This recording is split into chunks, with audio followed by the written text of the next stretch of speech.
As announced, St. Peter's Cricket Club of Rome has a series of high-profile matches this October with teams from England, including an all-Muslim team from Yorkshire and the Archbishop of Canterbury's 11, whom St. Peter's played last year in Canterbury.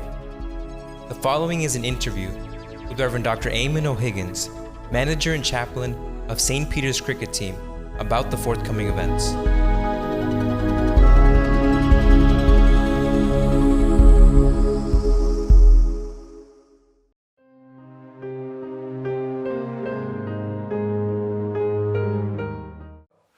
In fact, very well. We had our first match against the Army chaplains at Aldershot, and a very emotional dinner with them afterwards, the chaplains telling our young team of their experiences as chaplains under fire in countries like Afghanistan and Iraq.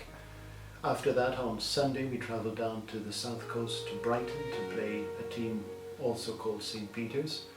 On Monday, we had our match at Ascot House with the Authors 11. That was the 30-over match. Went down to the last ball of the 30th over.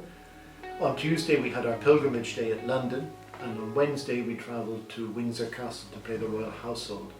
With that team, we had Vespers in St. George's Chapel afterwards, and then on Thursday, it was to Canterbury and the big match with the Archbishop of Canterbury's 11 on the Friday afternoon, which you know all about.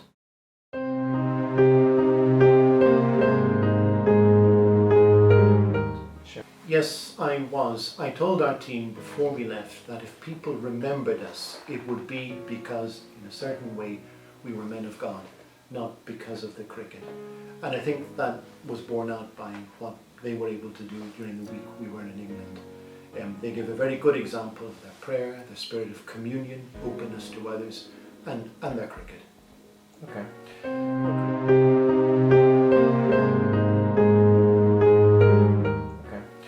Now, cricket has been played here in Rome informally for a number of years. It was about 2 years ago that the Australian ambassador to the Holy See, His Excellency John McCarthy, wanted to formalise the cricket playing here, and he got together with a few of us, organised some matches against teams from England and so on, and really the last 2 years that's how it's grown. Well,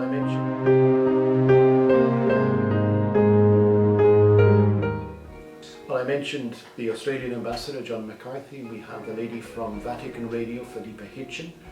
We have a Columban father, an Australian, Father Robert McCulloch. We also have some of the deacons and seminarians from Mater Ecclesiae, and I myself also help out. We have little time to dedicate to this, but the little time that we have, we make it work.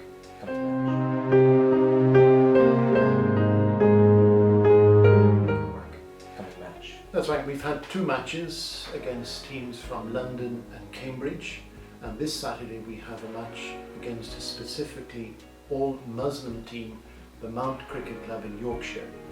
And this specifically is a match between Christians and Muslims. And I think it's a unique venture and an important symbol for the world right now.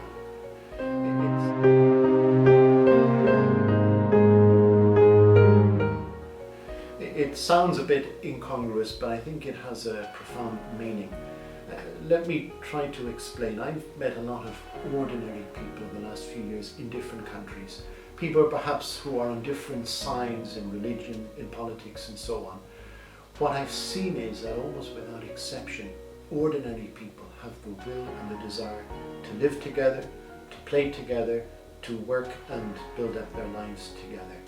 This is something I think that some of our politicians could take into account, that ordinary people, the vast majority of people on this planet, have that desire. This match is perhaps a very small symbol of the capacity that ordinary people have, not only to forget their differences, but to live with their political or religious differences, and that they are capable of living together. That's something that our leaders, I think, need to listen to more. It was tragic.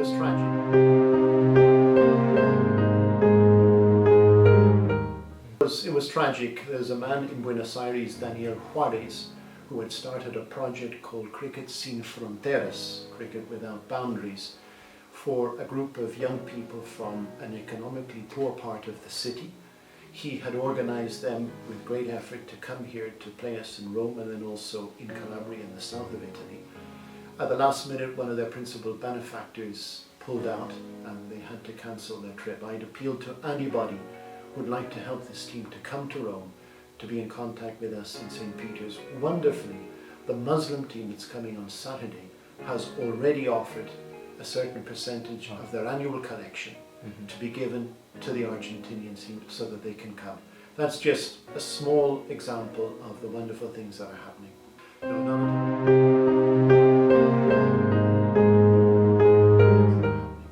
No, not at all. Ever since the Reverend Marcus Walker of the Anglican Communion contacted me in June, it was always just a case of when and where. We are inviting the Anglican party to visit St. Peter's Basilica, the Vatican museums. On Sunday, I believe that they want to accompany us to the Papal Mass in the Basilica. And then on Thursday, we will have Vespers and a colloquy together at the Venerable English College. All of that is a winner. What happens to the match is, in a certain sense, important but secondary.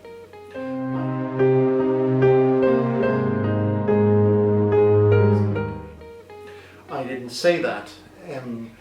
We're playing to win, we're raring to go, the Anglicans as well. I believe more or less the same team that the Anglicans played with last year is coming again. We're hopefully a little stronger than last year. We're playing to win, that's the only way you play. And both teams are ready to go.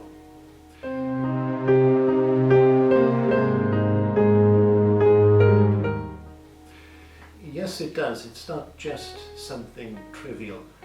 Sport, at its most profound meaning, expresses spiritual values and a sense of freedom. Freedom in the liberal arts sense of the liberal arts, the things we want to express without having to do the necessary things for life.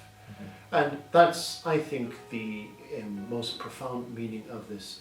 At the same time, the cricket match is a small symbol that goes out to the world to say that religion unites, that religion is to do with communion of people, and this, in a very small and simple but real way, is what we're trying to express by what we're doing. So in that sense, cricket has very much something to do with real life.